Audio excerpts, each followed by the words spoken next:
The desert doesn't hum the way cities do. It breathes, slowly and always just beneath the noise of your thoughts. Ray Carson had driven this highway a dozen times before. Same stretch of scrub brush, same horizon of red dust and stubborn blue sky. But today something felt different. The silence in the car wasn't peaceful. It pressed in from all sides like sand sneaking under a doorframe. Jude sat in the back seat, knees hugged to his chest, his oversized hoodie pulled halfway over his face. He hadn't said a word in over an hour. Not unusual. What was unusual was the sound that crackled through the car's ancient radio, something that hadn't worked since Ray's wife passed 3 years ago.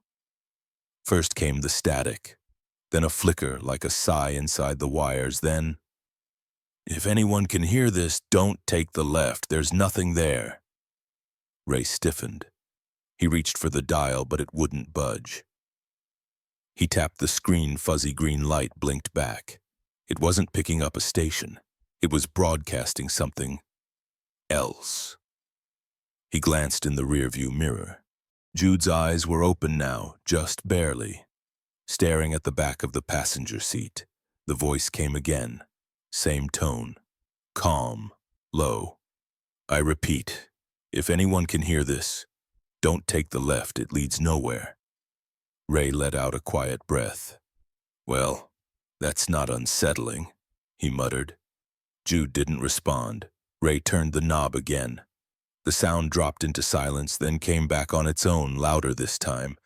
Just a faint hum beneath the voice, like a fan whirring inside a dream. The GPS on his cracked phone screen flickered. The map spun, then froze. 2 roads appeared ahead. One veered right, clearly marked as Highway 61. The other curved off into dust, no name, no sign, just a suggestion. The voice returned, softer now, barely audible. "But if you do take the left, bring something worth remembering." Ray looked at Jude again. The boy hadn't moved, but his eyes were on the window now, focused for once. Watching the dust rise off the unnamed road, Ray's hand hovered above the steering wheel. His heart knocked once, hard. The voice was gone. Static returned, and then the radio died. No pop, no fade, just gone, as if it had never been on at all. Ray gripped the wheel and exhaled. "Guess that's that." But Jude finally spoke, his voice almost drowned by the hum of tears. "Did you hear her too?" Ray paused. "Her?" Jude nodded, still didn't look away from the window. "She sounded like she was waiting." Ray didn't ask how Jude knew it was a woman or what she was waiting for. The road forked ahead, right or left. The map refused to reload. The air smelled faintly of copper and sage. Ray felt a strange pull behind his ribs. Not a tug forward, but a letting go, like something inside him had stopped resisting. He turned the wheel. Not right, left, toward the road with no name, no promise, and no reason. Except that maybe, just maybe, someone had whispered through the static not to go. And sometimes Ray figured you had to see for yourself what wasn't supposed to be there. The old car rattled as they veered off the asphalt. Gravel spit under the tires. In the rearview mirror, the highway disappeared behind a curtain of red dust. The voice didn't return, but Jude smiled just for a second. Then it was gone. And Ray, for the first time in years, didn't feel lost. Just off course. And that felt like something different entirely. The tires gripped loose gravel like they didn't want to. The road, if it could even be called that, was little more than a strip of scorched dirt winding between brush and shadow. No signs, no poles, no tracks. Ray had made the turn 5 minutes ago, long enough for doubt to settle in. Too long to turn back without feeling like a coward. Jude sat up straighter in the back seat. His hood was down now, revealing a mop of uncombed hair and a face that rarely showed more than tired resignation. But now he was alert eyes tracing the horizon, fingers tapping quietly against the window glass. There was something in the air. A tension, maybe, or a memory he hadn't lived yet. Ray scanned the desert. Even the sky seemed quieter out here. No birds, no wind, just the endless presence of space, the kind of silence that sounded like waiting. He almost laughed. "This is how horror movies start," he muttered. Jude didn't react. The radio remained dead. The GPS had given up entirely. His phone had one blinking red bar, no signal. Just a useless brick of light in his pocket. The road narrowed further until brush kissed both sides of the car. One sharp bend and the land opened up again, flat and wide, like the desert had sighed and laid down. That's when they saw it. A structure small, square, hunched against the orange rock. From a distance, it looked like an abandoned power station swallowed by the dust. A single rusted tower leaned at a bad angle above it, wires drooping like tired arms. Ray slowed to a crawl. "Is that a radio tower?" he asked. He wasn't expecting an answer. Jude leaned forward between the seats. "It looks broken," he said. "Looks abandoned." But it wasn't. A faint flicker came from the window's light, unsteady, like candlelight caught behind dusty glass. Ray stopped the car 20 yards away. The building sat on cracked concrete, paint peeled in strips, and an old metal sign half buried in sand read, "Station 34. No other cars, no footsteps, no sound, but there was something else, faint, but real. A hum, deep and low. Not mechanical, not electrical, more like a low frequency buried beneath the bones of the desert itself. He killed the engine. For a moment, the silence felt louder than any siren. Jude unbuckled his seatbelt. Ray turned. "You okay?" Jude nodded. "It's not scary, just quiet." The boy stepped out before Ray could stop him. His feet crunched the sand, and the wind kicked up just enough to send a tumbleweed rolling sideways across the ground. Ray followed, slower, his chest tight not with fear exactly, but with the weight of too many things he hadn't said lately. To Jude, to himself, to her. They approached the building. A wooden door, aged and warped, stood half closed. No lock, no handle, just a frame for whatever waited inside. Ray reached for it, then paused. On the door, etched faintly by a knife or nail, were 5 words. Some signals never stop sending. He stared at it. Jude touched the metal siding beside the door. It was warm. Ray looked back at the car, still sitting like an obedient dog in the dust. He looked at Jude, then the door. He pushed it open. The hinges groaned like something half asleep. Inside, the air smelled of paper and copper. The floor was littered with cables, spools of magnetic tape, and dust thick enough to write stories in. But it was lived in recently. In the far corner, a woman sat with her back to them. She wore a dark red flannel shirt and had gray-streaked hair tied in a low braid. She didn't turn, she just said calm, as if she'd been expecting this moment all week. "You heard it too, didn't you?" The room was dim, not dark, but the kind of faded yellow light that belonged to old things and places forgotten by time. Dust floated like tiny spirits in the air, catching glints from a single exposed bulb dangling near the ceiling. Marla still hadn't turned around. She sat with a set of headphones draped around her neck, a reel-to-reel machine humming beside her. On the table in front of her, an old notebook, open to a page filled with tight handwriting and scratched-out lines. Ray stayed near the door, one hand on the frame. Jude wandered in without hesitation, slow but deliberate, like the space made sense to him in a way Ray couldn't grasp. Marla spoke again. "It only comes through for certain people, the signal. It's not random." Ray cleared his throat. "We weren't looking for anything, just driving. Took the wrong turn." "That's how most people get here," she replied. Still, she didn't turn, just adjusted the dials with practiced fingers. The machine crackled. The tape hissed. Jude drifted to the corner of the room, toward a narrow ladder bolted to the back wall. Above it, a trapdoor. Just behind that, the tower. He looked at Ray. Ray nodded. "Go ahead, but careful." Jude climbed like he'd done it before, no fear, no hesitation, just the quiet purpose of a boy who rarely asked for permission, only waited to feel safe enough to move. Ray turned back to Marla. "You live here?" "I stay here," she said. "It's different." Then finally she turned. Her face was marked not with age, but with time. The kind of face you might see on someone who had survived something without telling anyone how. Her eyes, however, were clear, watchful.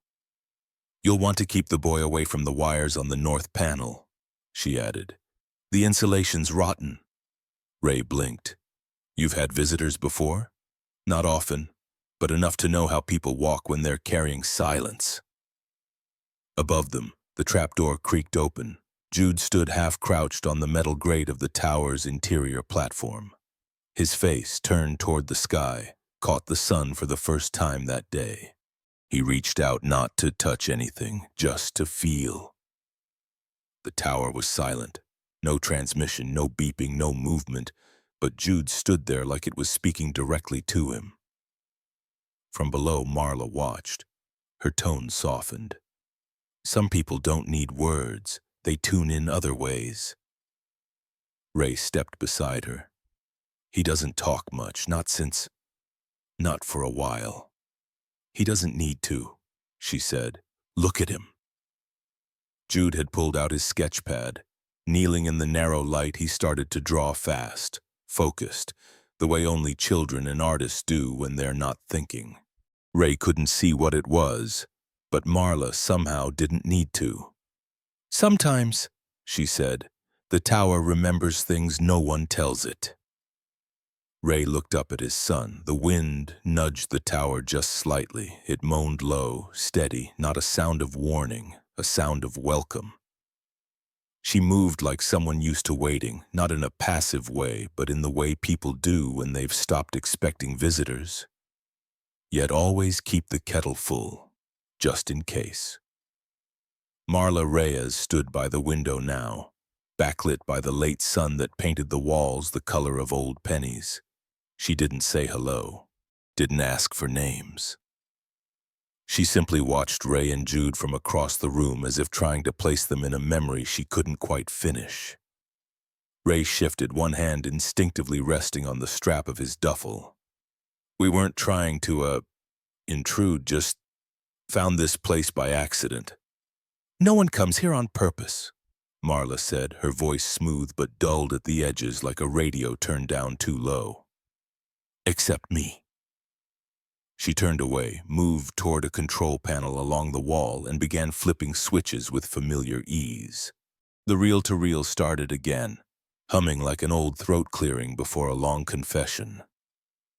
Ray glanced at Jude, who stood near the ladder, still sketching something unseen. The boy hadn't spoken since climbing down. "I thought this place was abandoned," Ray said, trying again. Marla gave a slight shrug. "Mostly is, except the signal." "What signal?" She looked at him, finally meeting his eyes. "The one that brought you here." Ray hesitated. "That wasn't... it couldn't have been live. The broadcast, it just came on randomly. Our radio's been dead for years." "Not dead," she corrected. "Just quiet."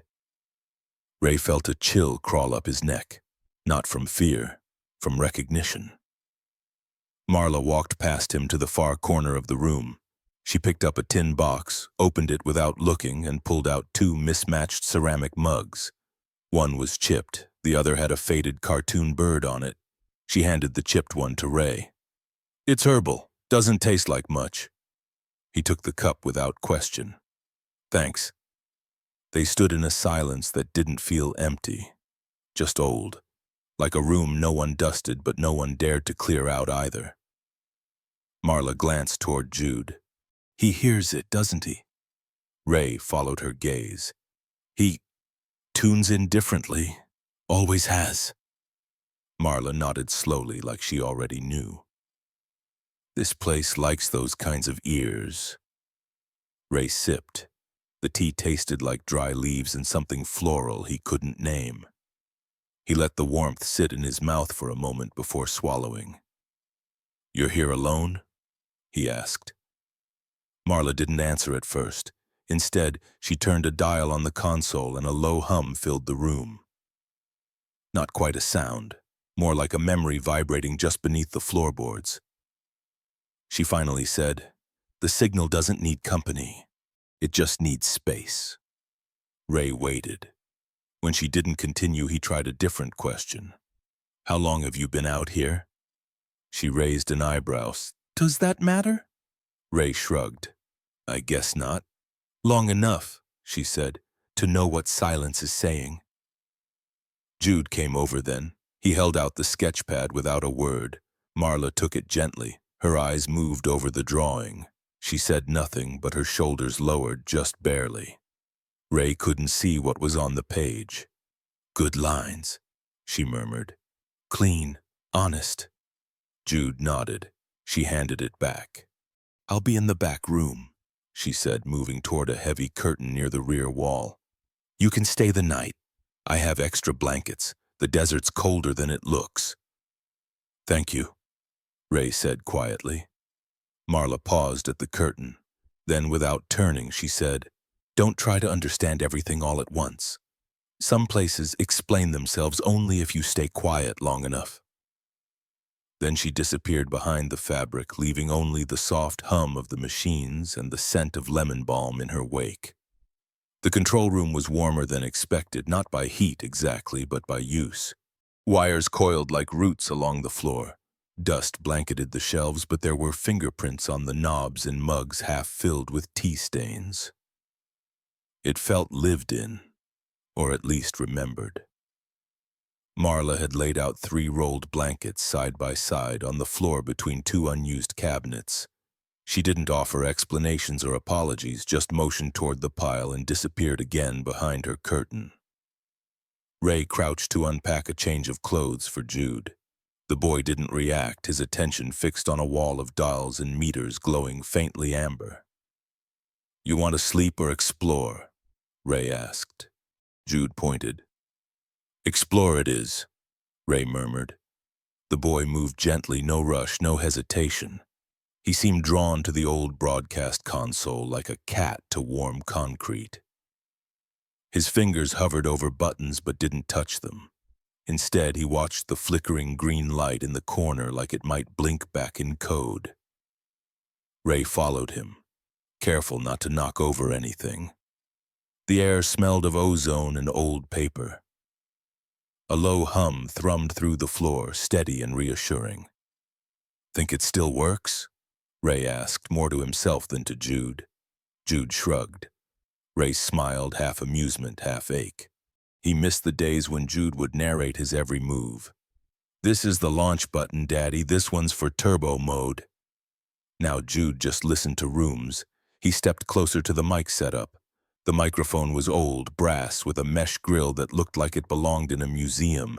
It tilted slightly to one side as though tired from years of bearing secrets. Ray tapped it gently. No sound, just the hum behind everything. Jude bent down and examined the tape reels. One was half loaded with a labeled strip. July 2nd, Midnight Loop. The other blank. Ray turned to his son. "You think she plays these on repeat?" Jude didn't answer. Instead, he picked up a loose cassette tape resting near the edge of the table. No label, just a red sticker on one side.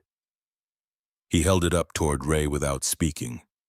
Ray took it, turned it over. No markings, no date. "Want to find out what's on it?" Jude nodded. Ray scanned the desk for a working player. Found one, barely held together by duct tape and rust. He slid the tape in, pressed play. Silence, then faint static, a soft breath, then a voice, not Marla's, male, slower, younger. "If anyone finds this, you should know. We weren't trying to disappear, we just wanted somewhere quiet. The voice cracked at the end, then more static, then nothing. Ray hit stop. Jude stared at the machine, then at the tower window. "It's like this place holds things people forget to bury," Ray said softly. Jude looked up at him. "Or things they want someone else to hear, but don't know how to say." Ray blinked. It was one of the longest things Jude had said in months. He nodded. "Yeah, maybe that's exactly what it is." They sat in silence for a moment, Ray on a broken stool, Jude cross-legged on the concrete. The machine still hummed, waiting for someone to press play again. Outside, the wind whispered across the tower beams. Somewhere in the distance, a coyote howled, not in menace, but like a question asked to a sky that never answers. Ray glanced toward the curtain Marla had vanished behind. He wondered how many tapes she had recorded, how many nights she sat here, not to be heard, but just to remember what her voice sounded like. "Let's stay here tonight," Ray said. "Just one night." Jude didn't say yes, but he leaned his head against Ray's arm just for a second, then stood, picked up his sketch pad, and began drawing again. The tape rewound itself with a soft click. Somewhere behind the walls, a light flickered on its own. The control room dimmed further as the sun disappeared beyond the ridge. No streetlights out here. No glow from passing cars, just a thin beam from a desk lamp, and the steady blink of a single red light on the console like a heartbeat with nowhere to go. Ray sat cross-legged on the floor, back against a filing cabinet. Jude lay curled in his blanket nearby, eyes open, still drawing even as the pencil lines grew fainter in the falling dark. From behind the curtain, footsteps, slow, deliberate.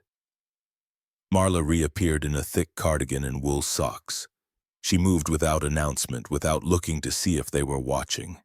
She stepped behind the console, flipped 3 switches, adjusted the dial by feel. The machine hummed to life, no hesitation. Ray watched her, unsure if he should speak. She broke the silence first. "It's always this time," she said. "What time is that?" Ray asked. She glanced at the wall clock. 8:05. Not late enough to be missed, not early enough to be needed. She pulled a microphone closer, the kind with a bent stand and a fraying cord held together with faded electrical tape. She didn't test it. She just breathed in and spoke, not loud, not soft, just steady. "If anyone's out there, tonight's sky is soft. The clouds are holding back, but not out of mercy, just habit." Ray blinked. Marla continued. "I don't have a song for you tonight, just silence. But sometimes that's enough. Sometimes that's more honest than words." She paused. No cue music, no signature sign-off, just stillness. Ray found himself leaning forward slightly. Marla reached beside her and pressed a reel into place. The tape spun. A faint hissing filled the room, like wind down a tunnel or the breath of someone sleeping beside you long ago. She didn't explain what was on the tape, didn't name it. She just let it play. Ray waited for more. A message, a dedication, a story. Nothing came. She sat there, back straight, hands folded on her lap, listening to the tape she already knew by heart. Finally, he asked, "Do people ever respond?" Marla looked at him, not surprised by the question, not hopeful either, just steady. "They don't need to." Ray hesitated. "Then why keep doing it?" She turned back to the spinning reel. "Because I don't know what I'll become if I stop." It wasn't dramatic, wasn't even sad, just true. Outside, wind passed through the tower slats and the building groaned softly. Jude sat up, eyes fixed on the red light blinking in rhythm with the reel. Marla watched the boy for a moment. Then she said, mostly to herself, "It's not broadcasting, not really, it's remembering out loud." She reached down and turned the volume slightly lower, just enough that the hiss became a whisper. She leaned back in her chair and closed her eyes. Ray didn't say anything else. Somewhere beyond the walls, the desert held its breath, and the signal kept spinning. Morning arrived without fanfare. The desert didn't do dramatic sunrises, just light that slowly insisted itself into corners. Ray woke before Jude. His back ached from the floor, but the air smelled faintly of coffee and dust, an oddly comforting mix. Marla wasn't in the room, neither was the tape player. The console lights blinked lazily, like the equipment hadn't slept at all. Ray sat up and stretched, careful not to wake his son. Then he noticed it, placed neatly on the console next to a worn-out pair of headphones. A cassette tape, same size as the others. No label, no sticker, just a faint smudge across one side like a thumbprint trapped in time. He picked it up. It was warm. His first thought, another anonymous voice, like the one they'd heard before. Another trace of someone who passed through this station years ago, leaving only a whisper. But something pulled at him, an itch behind his ribs, a pressure between his ears. He slid the tape into the deck, pressed play. At first, nothing. A low crackle, the soft shuffle of a chair, breathing. Then a voice, his voice. Young, clearer, less tired, but unmistakably his. Test, this is Ray Carson recording at I guess I'm calling this day 1. Not sure what this will be, but I need to say something, even if it's only to myself. Ray froze. He didn't remember recording this, ever. The tape continued. Jude was born last night. He's small, really small. Looks like he's already trying to figure out how the world works. Poor kid. Ray's breath caught. He remembered that night, the hospital room, the sterile lights, the silence after the nurses left, but he didn't remember a recorder, didn't remember saying any of this out loud. I don't know how to be a dad, I really don't, but I want to try. God, I want to try. Ray sat down slowly, knees weak. The voice on the tape continued, talking about things no one else would have known. How he had held Jude for the first time. How scared he had been to fall asleep in case the baby stopped breathing. How his wife had smiled even through the stitches. Ray reached out and turned the volume slightly higher. Then the voice said something he hadn't been prepared for. If you're listening to this, it means you still care. Or at least you're trying. Silence followed, then a laugh. His laugh, soft, unsure, hopeful. The tape clicked to an end. Ray just sat there. He couldn't explain it. The physics didn't add up. He'd never been to this station before, never mailed a copy of anything. He'd barely recorded messages after college, let alone after Jude's birth. And yet there it was. His voice. His hope, trapped on a cassette that shouldn't exist. He leaned back and closed his eyes. Someone's messing with me, he whispered. But it didn't feel like a prank, it felt intentional. Behind him, a quiet shuffle of feet. Jude stood near the curtain, rubbing sleep from his eyes. Ray turned to him. I heard something. Someone. Me. Jude walked over, still silent, and picked up the tape. He held it to his ear as if it could still speak. Was it good? Jude asked. Ray smiled a little. Yeah, it was. Jude placed the tape back down gently. Then, without a word, he walked over to his sketch pad, flipped to a blank page, and started drawing again. Ray looked at the console. The tape was back to the beginning, as if it had been waiting. He hit eject. On the underside of the cassette, faintly etched into the plastic, a date, July 3rd, 2013, 10 years ago, the day after Jude was born, and just below that, scratched in tiny, uneven letters, keep going. Ray closed his eyes. For the first time in a long while, he didn't feel like a man lost in the desert. He felt found. Ray sat outside, elbows on his knees, facing a desert that looked no different than yesterday's. Same silence, same stillness. But everything inside him had shifted. He held the cassette in his hands like a fragile artifact, turning it over slowly. His thumb traced the small etched words, "Keep going." They weren't fresh. They had been there for years, worn by time and skin and dust. It didn't make sense. 10 years ago, he was in a hospital in Reno. No tapes, no towers. No reason to whisper into a recorder, let alone send that message here. But it was his voice. He knew that with the same certainty he had when first holding Jude, terrified and amazed, that something so small had changed his center of gravity forever. Behind him, the control room door creaked open. Jude stepped out, sketchpad tucked under one arm. He sat beside Ray without a word. The wind tousled his hair, but he didn't brush it away. He just opened to a blank page and began to draw. Ray watched from the corner of his eye. Not shapes, not scribbles, lines. Clean, sharp, mechanical. Jude sketched a tall structure, metal arms branching like ribs. A narrow ladder etched in detail, wires looped tight across beams, and at the top a bird, not a real bird, a metal bird with rivets along its wings and a coil for a tail, perched not on a branch but on the highest rod of the signal tower. Ray blinked.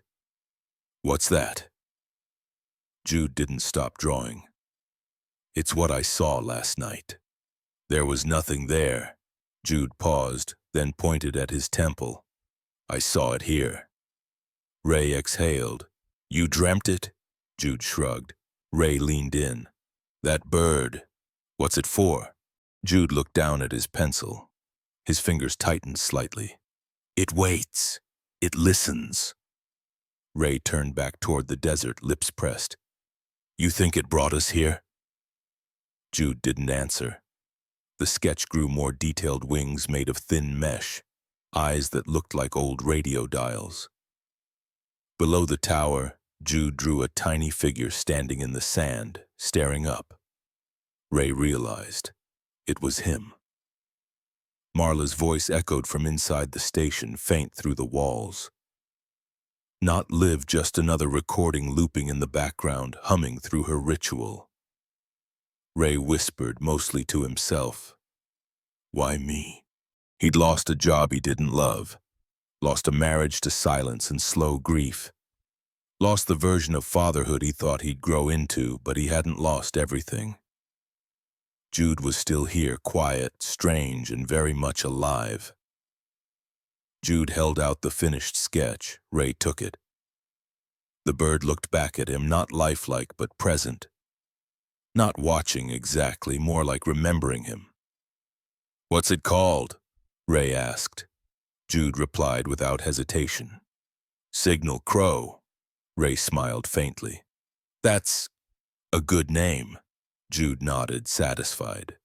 He took the paper back, folded it carefully, and slid it into the front pocket of his hoodie. He stood up, dusted off his jeans, and looked toward the tower. Then, without turning around, he said, "You were scared, but you said it anyway." Ray looked up. "What?" Jude didn't repeat it. He walked back toward the station, sketchpad under one arm, as if he had somewhere specific to be. Ray stayed seated, the tape still in his hand, 100 questions circling his thoughts. But for now, none of them needed answers, only silence, and the slow, patient breath of the desert. The sun dipped lower, and the tower's long shadow stretched across the desert like a finger pointing somewhere no one could reach. Marla sat in the doorway of the station, one foot tucked beneath her, the other resting in the dust, her cup of tea steamed faintly in the dusk. She wasn't looking at anything in particular, just toward the place where the sand met the sky. Ray joined her without a word. He sat down 2 feet away, close enough to feel the quiet between them, but not close enough to intrude on it. Jude was inside, rearranging cables by instinct. Some kids built Lego castles. Jude traced signal paths like they were mazes drawn by ghosts. Marla took a sip, then said softly, "She would have been 20 this year." Ray didn't ask who. He waited. Marla didn't explain right away, just rubbed the rim of her mug with her thumb like it helped her balance. "No one talks about what it's like when you don't get to bury them," she said. "People think grief is a straight line, that there's a beginning, a middle, and then closure. But when they vanish, it's like the story just stops mid-sentence." Ray looked at her. "My daughter disappeared when she was 7, Marla said evenly. "We were in a grocery store. I let go of her hand for 3 minutes. That's all." The wind picked up slightly, brushing sand across the steps. "No body, no clue, not even a shoe." Her voice didn't shake. "She just wasn't there anymore." Ray swallowed. "I'm sorry." She nodded, not to accept the apology, just to acknowledge the space it filled. "For the first year, I answered every call with hope, even the prank ones. I followed strangers down sidewalks thinking they had her walk. Reported 3 women with brown-haired daughters at diners. Every time I told myself I wasn't crazy, just vigilant." Ray didn't speak. He couldn't. Marla's voice softened. "Then came the part no one warns you about, when people start avoiding your eyes, when friends stop asking, when they say things like, 'You need to move on,' or 'maybe it's time to heal.'" She looked out into the dark. "I didn't want a funeral. I wanted a sound, a proof. I wanted to hear her voice say, 'I'm not gone. I'm just further away than you can reach right now.'" Ray stared ahead. "I came out here 6 years ago," she said. "The station was dead, power was barely hanging on, but the first time I stood at the mic, I swear I felt her listening." "Have you ever heard her?" Marla smiled, faint. "Not exactly, but I've heard laughter I didn't recognize, a cough that sounded familiar. Once I thought I heard my name in between bursts of static." Ray nodded, slowly. Not because he understood, but because something in her story wrapped around his own losses like roots touching under the cimetière. "She liked to draw," Marla added. "Birds, always birds." Ray looked at her. "She'd tape them on the fridge, on the windows, the mirrors, said they were watching, protecting, like they were carrying her thoughts when she couldn't say them out loud." Ray almost whispered it. "Signal Crow." Marla turned to him sharply. "What did you say?" Ray hesitated. "Jude drew a bird. Metal wings, radio eyes. He called it that, said it listens." Marla didn't move. Then slowly she set her cup down. "She made up something like that too, but she called it the Sky Listener. Said it lived on towers and only landed where people were hurting quietly." A pause. Then she asked, not accusing, just curious, "Did he see it?" Ray didn't answer. Not because he didn't know, but because maybe for the first time someone else did. The night deepened, swallowing the tower in shadow. The red light on the console blinked slower now, as if the whole station were falling into a deeper kind of sleep. Marla sat alone in the control room, flipping through an old logbook filled with dates and frequencies. Pages yellowed with time, corners curled like forgotten memories. The mic in front of her stayed silent. Ray stood by the door, arms crossed, watching Jude trace lines on the floor with a busted antenna. Then Jude stopped. He looked up. Marla glanced over. "Do you hear something?" she asked, half smiling. Jude didn't answer. He stood quietly and walked toward the window facing the tower. He pressed one palm against the glass. Then he said it. Soft, low, but clear. "She had ash-colored hair." Marla froze. Ray blinked. Jude continued, still facing the window. "She was laughing. She didn't know anyone could hear." The room turned still. Even the tape machine seemed to hush.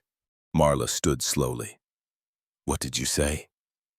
Jude didn't turn, his voice barely more than breath. "She said she missed the birds." Marla's hand trembled on the logbook. "When?"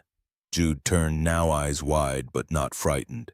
She didn't say when, just said it like a secret she forgot to keep.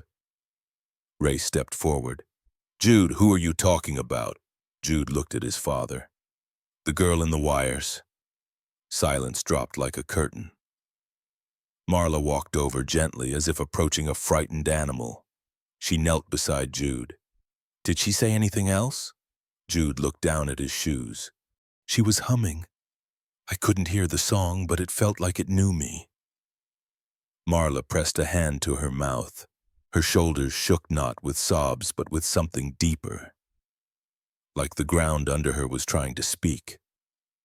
Ray moved to steady her. She waved him off, then asked Jude, Did she say her name? He hesitated, then, No, but she wore a necklace. It had a silver bird on it. Marla gasped, not loudly, just enough that the air caught in her throat and didn't come back down. She never took it off, she whispered. Ray looked from Marla to Jude. Wait, are you saying he what? Saw a vision? Heard her? Jude said nothing. Marla turned to Ray, eyes shining but steady. This place doesn't make sense, she said. It never has, but it's never lied either. She turned back to Jude. Thank you. He nodded as if unsure what for, then added softly, She said you still make the tea too weak. That broke something. Marla sat back on her heels, laughter escaping like a cracked window letting out years of held breath. She wiped her face, half smiling through it.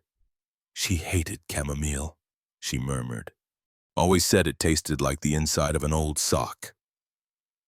Ray didn't know what to say. None of this fit into logic, but it didn't feel made up. Not by Jude, especially not by Jude. Marla stood. She's not lost, she said, just further away than I can reach. Ray repeated the words, slowly. That's what you said before. Marla looked at him. Maybe I wasn't wrong. They stood there a moment longer, Jude between them, the tower blinking behind glass like a distant star trying to send one last message before fading out. Outside, the wind changed direction. Inside, nobody moved. They didn't need to. Somehow, everyone had heard what they needed to. The station had quieted again. Jude lay curled near the control panel, his sketchpad resting open beside him. Pencil still in hand, though his eyes were closed. He had fallen asleep mid-line, as if even his dreams needed somewhere to land. Ray sat at the far corner of the room, legs stretched out, back resting against a cabinet. He couldn't sleep, not after what Jude had said, not after what Marla hadn't denied. The cassette from that morning still sat in his jacket pocket, weightless but not light. He reached over, carefully, and slid the sketchpad away from Jude's hand. Just to look. Page after page filled with sharp lines and soft shading wires, towers, birds with copper feathers. He flipped slowly, recognizing moments Jude had never spoken of. Places they'd driven through. A gas station Ray barely remembered, but Jude had drawn the faded open sign with perfect lettering. Then he turned another page and froze. There, penciled gently, almost hesitantly, stood two figures beneath the tower. One small, one taller, both looking up. Ray's breath caught. The taller figure had long hair tied back, a cardigan wrapped tight across her chest. The face wasn't detailed, just outlines, but the shape of her hands, the way she leaned slightly toward the child. He knew it, his wife, Anna, and beside her Jude, younger 6, maybe 7, his head tilted up as if he were listening to something far above. Ray stared at the page. They were standing together, something he hadn't seen in years, not since before the accident, not since before the silence began. He turned the page again. This time, just a close-up.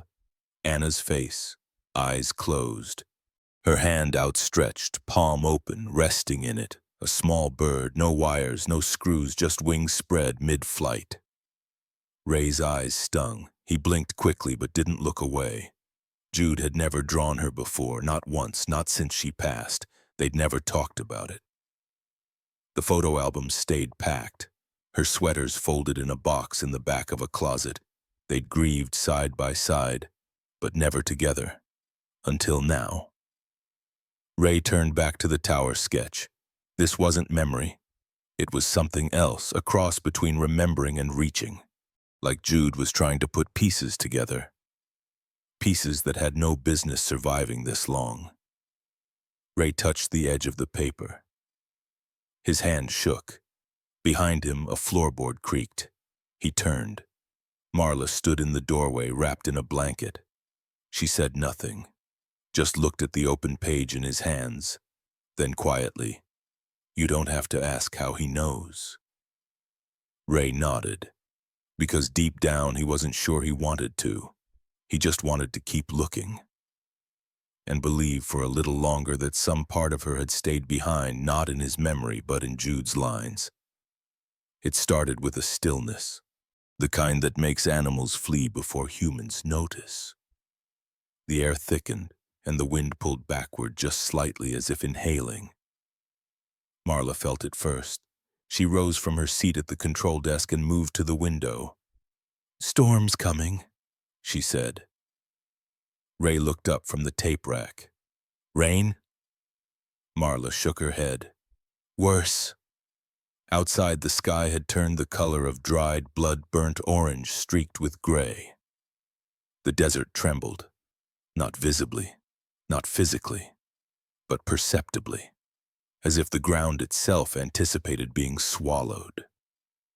Jude stood by the tower glass, sketchpad forgotten. The first gust hit like a slap. Dust scattered across the windows in thin, angry lines. A second later, the lights flickered, then they went out. Everything stopped. The hum, the reels, the signal, all of it dropped into a silence that felt too clean, too sudden. Jude's breathing changed. Ray heard it, the shallow, fast inhale of a child holding panic behind clenched teeth. "It's okay," he said quickly, stepping toward him. We've got flashlights. It's just wind." But Jude wasn't looking at him. He was staring at the tower. Outside, sand churned against the beams like waves against a sinking ship. The red light atop the tower blinked once, then died. And Jude broke. He didn't scream. He didn't speak. He just curled, inward arms tight around his ribs, eyes wide, body shaking like a wire pulled too far. "Jude!" Ray knelt, tried to touch him. "Look at me, buddy, it's just a storm." But the boy was gone, lost in something deeper, something silent. Marla moved past them, not rushed, not frantic, just focused.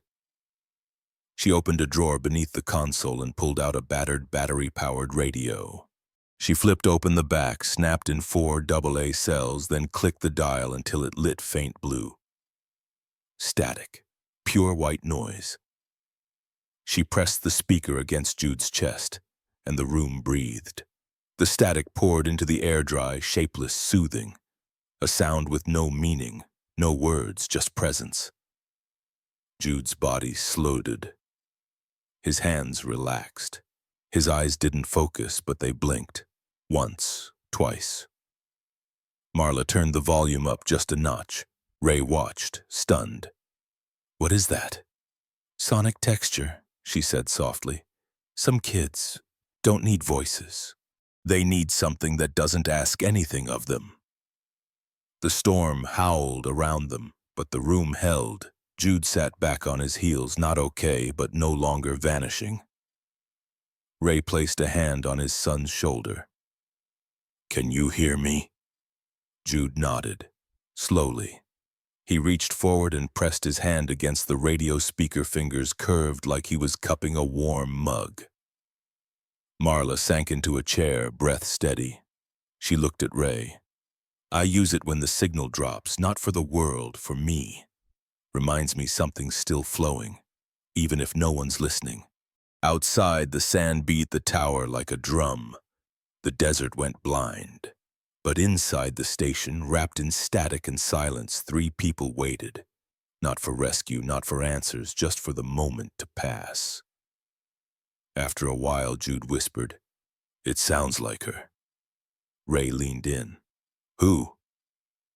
Jude didn't answer. He just closed his eyes. And for the first time since the tape, Ray didn't press for more. He sat beside his son, one hand on the floor, the other on Jude's back, and let the white noise hold them. The storm had passed, but its silence lingered. Dust still clung to the windows. The air inside the station smelled like copper and static. Somewhere near the ceiling, a wire buzzed faintly, reconnecting itself to power that had briefly gone missing. Ray slept lightly in the corner, one hand on his duffel bag, the other still curled as if he'd meant to hold something through the night. Jude was awake. He sat cross-legged near the broadcast console, the battery radio on the floor beside him. The white noise still played steady, soft, like an ocean just out of reach. Marla watched from the doorway, wrapped in a wool blanket, unmoving. Jude tilted his head, eyes half closed, listening. Not like a child watching TV, not even like a boy listening to music, but like someone remembering what it felt like to be held. Then, barely a breath above the static, he whispered, "That's her." Marla stepped forward, slow. "Who?" she asked gently. Jude's eyes stayed on the radio. "Mom!" Ray stirred but didn't wake. Jude leaned closer to the speaker. "She's not talking, but it's her. I remember how she sounded when she folded clothes, when she walked up the stairs, when she made soup on rainy days." Marla crouched beside him. "You hear that now?" He nodded. His voice barely shaped the words. "It's under the noise. Like she's not saying anything, but she's there, like the sound the house made when she was home." Marla placed a hand over her heart. Jude didn't look away from the radio. "I thought I forgot," he said, "but it's still here, just under everything." Marla glanced toward Ray, still breathing slow, unaware, then back at Jude. "I used to think voices had to be loud to matter," she said softly, "but some people, they stay in the background on purpose, so you don't notice the silence until they're gone." Jude closed his eyes. The static shifted. No new voice, no sudden message. Just a resonance, a shape in the sound.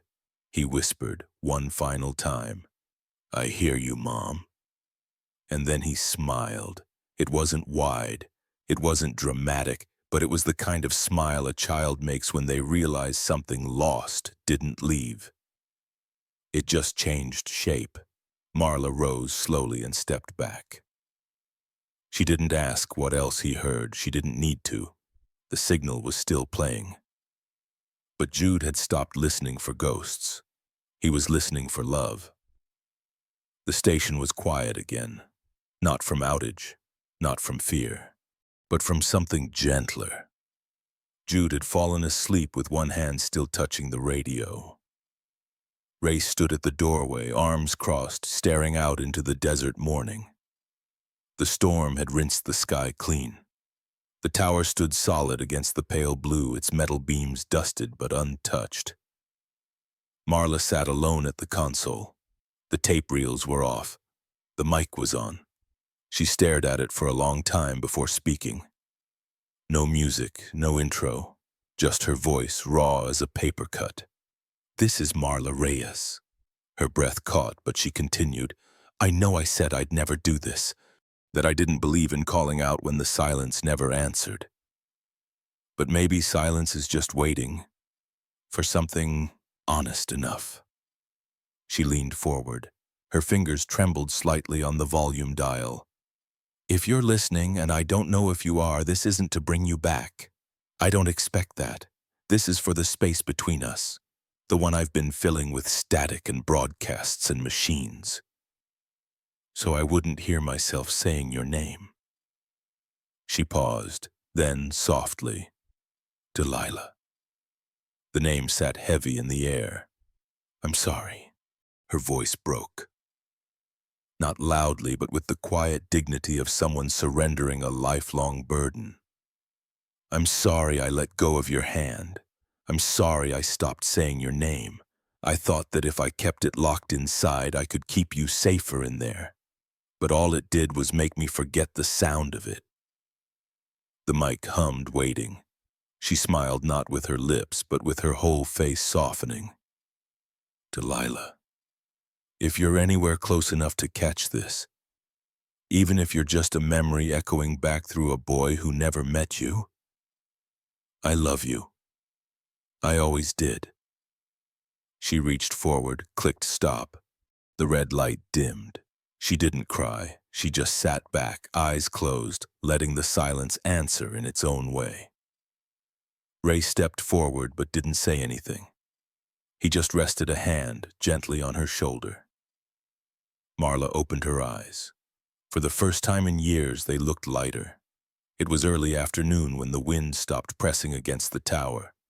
The air outside held still, like the desert was pausing to listen. Inside the station, Ray stood alone in the back room, one he hadn't entered since they arrived. The room smelled of dry paper and disuse. Filing cabinets lined the far wall, one drawer slightly ajar as if waiting. Ray hesitated. He wasn't sure why he'd come in.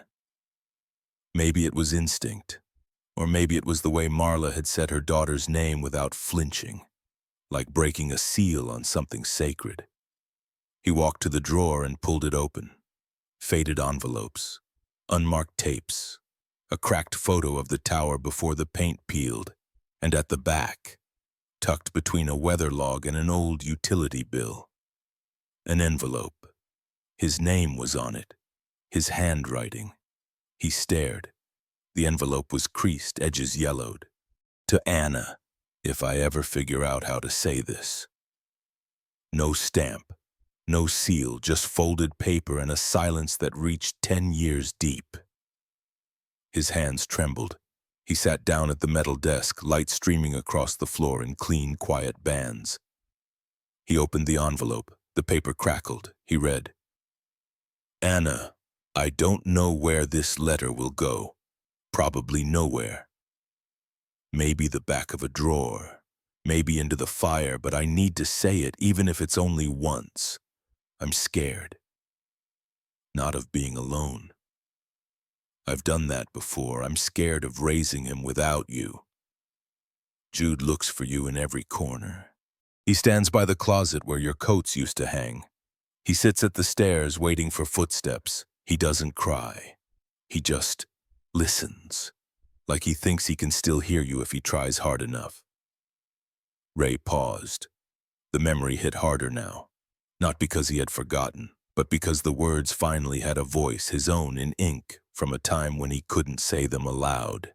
He kept reading. "I keep telling myself I'm doing okay. I get him to school, I pack the lunches, I answer the questions. But I don't know how to tell him the answers he really wants.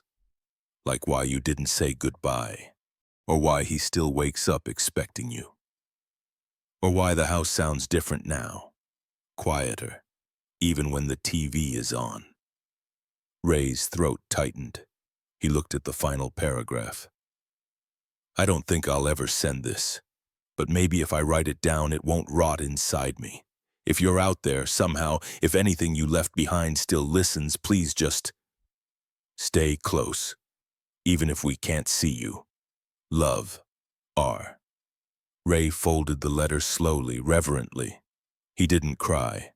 Instead, he smiled, just a little, because the boy who had written that letter was still in him somewhere, still trying, still listening for footsteps that wouldn't come, but also hearing other things now. Jude's laugh in the background, the rustle of paper wings, the way silence could feel full instead of empty. Ray stood up. He didn't tuck the letter back in the drawer.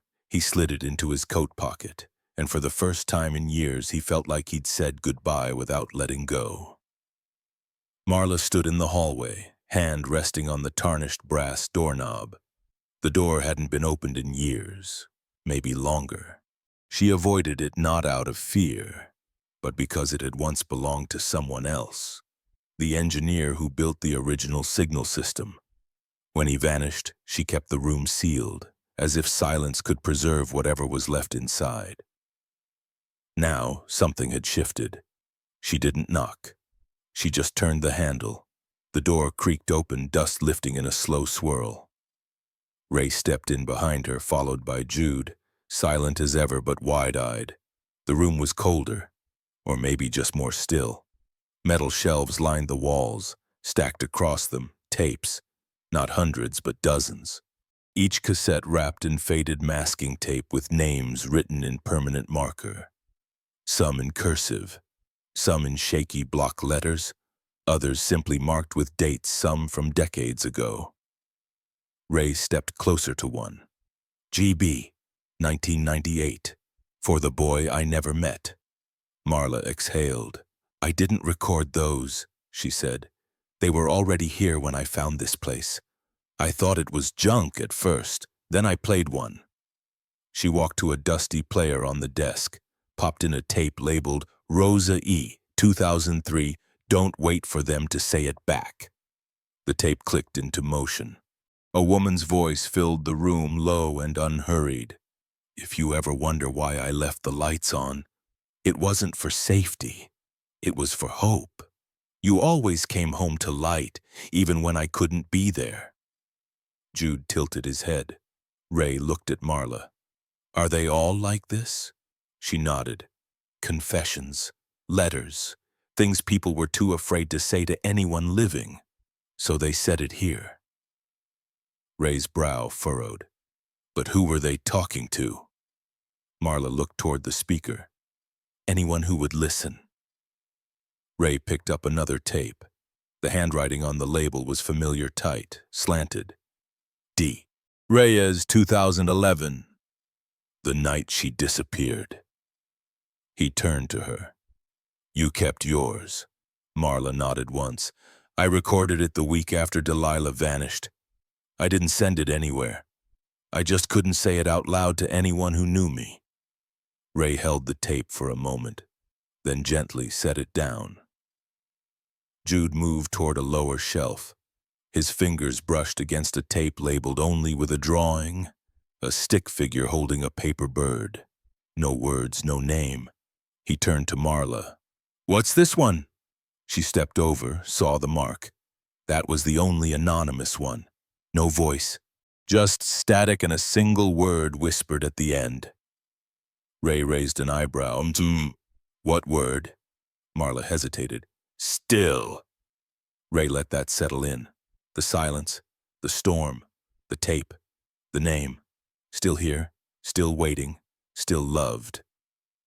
Jude crouched near the floor and began pulling tapes out, slowly stacking them with unusual care. His fingers didn't tremble.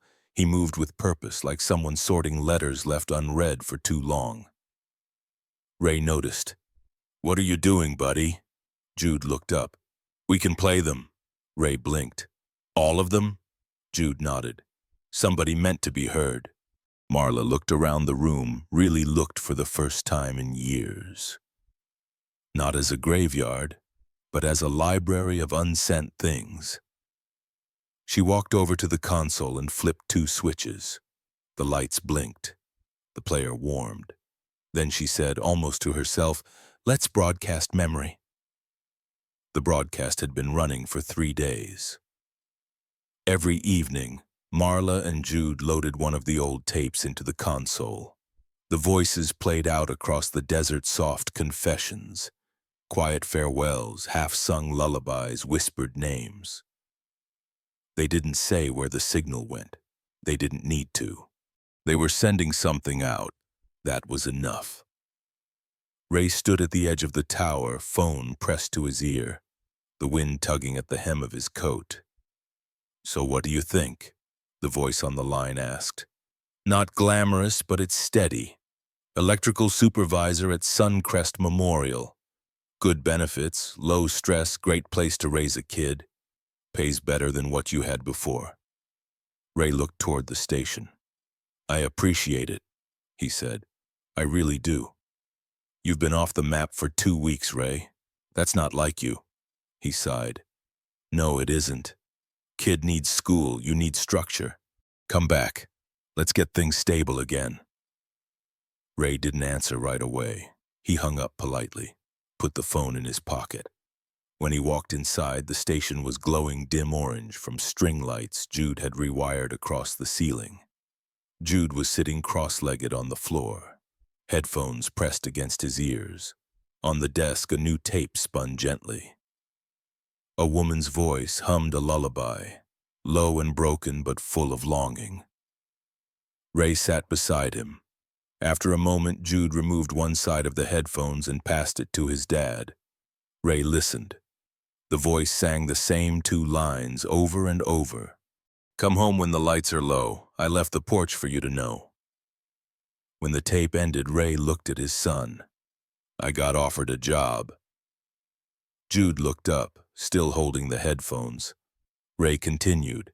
"It's not bad. Steady work, real roof. You'd have your own room again." Jude didn't blink. He just asked, "Is it far? 5 hours? From here?" Ray nodded. Jude was quiet for a long time. Then, would the tower still be blinking? Ray stared at him. "I guess, but we wouldn't see it." Jude didn't answer. He picked up the next tape, turned it over, and held it in both hands like it was glass. Ray placed a hand on his shoulder. "I'm not saying we go tonight, just think about it." Jude looked down. His fingers traced the label on the tape. "To the daughter I never named." "I like it here," he said finally. Ray smiled sadly. "I know. It's not loud, I know. And it doesn't forget things." Ray's breath caught at that. "No," he whispered. "It doesn't." They sat there, the console humming back to life. From the corner of the room, Marla watched them, saying nothing, just listening, like she always had. Outside, the tower blinked its slow, steady pulse into the coming night. Ray closed his eyes. The offer was still good, but so was the silence, and sometimes you don't need a sign, just someone who hears you when you say nothing at all. The tower's red light blinked steadily against the dusk, like a pulse alive, reliable, patient. Inside the station, the console lights glowed soft amber. Jude sat cross-legged on the floor again, sorting through the last of the tapes.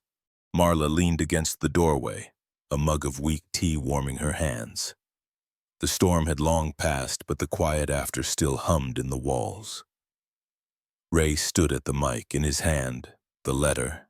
Folded, unfolded, folded again, creased by years, but not broken. He looked at Jude, then at Marla. Neither spoke. Ray took a breath. He clicked the mic on. The red light flared to life, and he began to read. "To Anna, if I ever figure out how to say this." The room went still. Even the wind outside seemed to pause, as if waiting. "I don't know where this letter will go. Probably nowhere. Maybe the back of a drawer, maybe into the fire." Ray's voice was steady, not rehearsed, not polished, just real.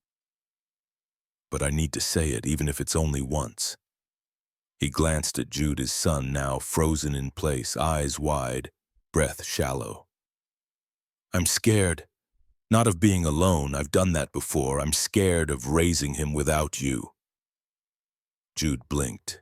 He didn't move. "He looks for you in every corner. He listens like you might still be in the air somewhere. He doesn't cry. He just waits." Ray's voice faltered slightly. He kept going. "And I lie. I say I'm okay, that he's okay. But the truth is I've just been trying not to break in front of him." Marla stepped forward, barely but enough to place one hand on the back of Ray's chair. He didn't look at her. He just read. "I don't know how to tell him the things he really wants to know, like why you didn't say goodbye, why your sweater still smells like rain, or why the house sounds different when he calls your name." He paused. Jude hadn't looked away once. Ray exhaled, then read the last part. "If you're out there somehow, if anything you left behind still listens, please just stay close. Even if we can't see you, He clicked the mic off. Silence. Not heavy, just full. The kind of silence that settles after something true is finally said. Ray stood slowly. He didn't look at Jude right away, but Jude rose, walked across the room and wrapped both arms around his father's waist. Ray froze for half a second, then knelt, arms folding tight around Jude's shoulders. No words, no questions, just contact, just permission to breathe again. Marla stood back, her eyes soft but not wet. She turned away, gave them space, walked to the rack of tapes and picked any one and slid it into the console. The mic remained off, but she pressed play. A man's voice filled the space, cracked but kind. I don't know your name, but if you're hearing this, maybe you're like me. Maybe you thought you had more time to say it. Maybe you're not broken, just tired. Maybe this is enough. A voice, a sky, a second chance to not vanish completely. Ray listened, not as a father, not as a man in mourning, but simply as someone hearing what he hadn't known he needed. The tower blinked again, and the desert, quiet as ever, heard them all. The sky was pale with spring. Thin clouds stretched like soft wires across the morning blue. The tower still stood, a little rustier, a little sturdier. The desert around it had changed in quiet ways. A gravel path leading to the station, a garden box with sprouting mint and desert sage, 3 mismatched chairs facing east. A small wooden sign hung crooked near the door. Low-band radio, listening since it mattered. Inside, the station hummed with quiet energy. Jude, now 12, sat confidently at the console, adjusting sliders with a rhythm that was second nature. He wore oversized headphones and a shirt 2 sizes too big, sleeves rolled high. His hands moved gently across the dials like he was tuning a memory. Marla passed behind him, carrying 2 mugs of tea, still weak, still warm. Ray stood near the back shelf, sorting a new batch of tapes, some mailed in, others left on the doorstep with no return address. Every one of them labeled with the same message, for the air. There was no schedule, no programming grid, no explanation. Each night at dusk, the station played a new voice, someone remembering, regretting, forgiving. Some voices were young, some old, some shaky, some angry. But all of them were real, and people listened, not millions, maybe not even hundreds, but enough. Sometimes a note would come, scrawled in ballpoint on torn notebook paper. I heard my brother in that voice. I don't know who she was talking to, but I needed to hear it. I didn't say goodbye. Thank you for saying it for me. They never read the notes on air. They didn't need to. The station wasn't about answers anymore. It was about space for what people couldn't say, for what still lived in the quiet between words. Jude finished setting the tape. The reels turned, slow and steady. Ray looked over. Which one is it today? Jude held up the sleeve. To my father, who never came back but always stayed. Ray nodded. Good choice. Marla handed him a mug. You still take it too hot. He smiled. And you still brew it like it's pretending to be tea. They sipped quietly. No one said much. Outside, the tower's red light blinked once. Then again, Jude pressed the mic switch. His voice, not loud, not rehearsed, just honest, came through. You're listening to low-band radio if you're out there. We hear you. And somewhere someone did. Late evening, the station dimmed to a hush. The broadcast had ended for the night. The reels stopped turning. The hum of the transmitter softened into silence, the kind that lingered like the scent of something warm just poured into a cup. Ray sat near the back table, eyes closed, ears closed, his breathing slow and even. He wasn't asleep, just resting in the quiet like someone who'd finally come in from the cold. Marla swept a hand across the shelf, straightening a row of tapes. Each one now carried a blue dot, a quiet system Jude had invented to mark the ones that had settled well. Jude sat alone at the corner desk. A single lamp glowed above him, throwing soft shadows over his sketchpad. He had been drawing for over an hour. No one asked what. They didn't need to. It was his ritual now. One drawing at the end of each broadcast. A way to process, to close the channel, to send something out of himself that didn't require a return address. Tonight, the pencil moved more slowly, more carefully. Lines curved, then split. Wings, not stiff like wires or metal, but soft, feathered, alive. Jude tilted his head. The bird wasn't like the others he'd drawn before, not the heavy mechanical ones, not the ones trapped in antennas or copper. This one looked like it had never touched the ground. Its wings were open, its chest had a small speaker where a heart might be. And from its beak, instead of song, came a thin line drawn all the way to the edge of the page like a signal still traveling. He added one final detail. A second, fainter line below the first, a different frequency. Two waves, crossing, meeting. Ray opened his eyes. He looked over. New one? Jude nodded but didn't speak. He held up the paper. Ray stepped closer. He studied the drawing. The bird seemed to shimmer even in graphite. Not because it sparkled, but because it was made of so many contradictions. Soft but strong, grounded but airborne, mechanical but warm. Ray pointed gently.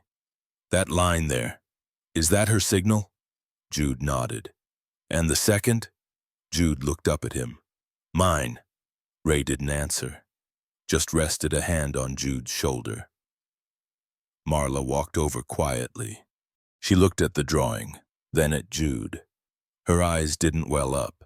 She didn't make a speech. She just whispered, "That's the sound of staying." Jude smiled, not big, just enough.